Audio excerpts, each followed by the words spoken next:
Avec nous, Luc Hermann, vous co-dirigez la société de production Première Ligne. Bonsoir, merci d'être avec nous. Tout d'abord, comment vont vos deux collègues blessés dans l'attaque?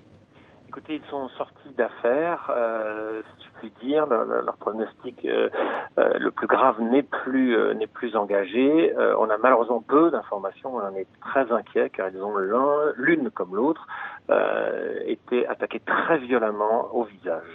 Est-ce que vous savez plus précisément comment s'est déroulée l'attaque?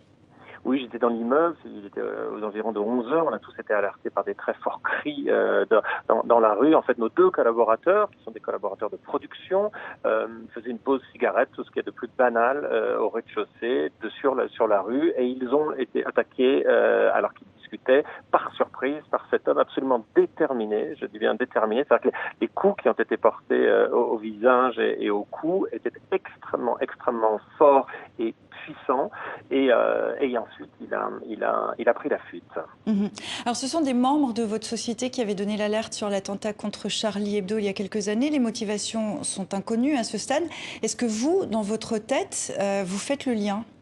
Alors, je ne vais pas faire de spéculation, mais il est évident que cet immeuble est un immeuble symbolique de la liberté de la presse aujourd'hui.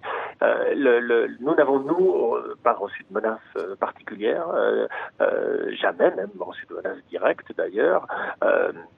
Charlie Hebdo a bien évidemment, j'utilise de votre antenne pour le rappeler, Charlie Hebdo a déménagé évidemment après l'attentat du 7 janvier 2015. Ils ne sont plus revenus du tout dans ces locaux.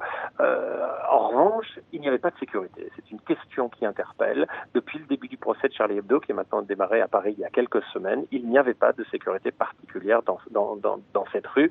Et il semble, on ne va pas faire de spéculation, mais il semble effectivement que nos deux collaborateurs aient été attaqués au hasard devant cet immeuble qui, je le répète, est un immeuble symbolique pour la liberté de la presse dans notre pays.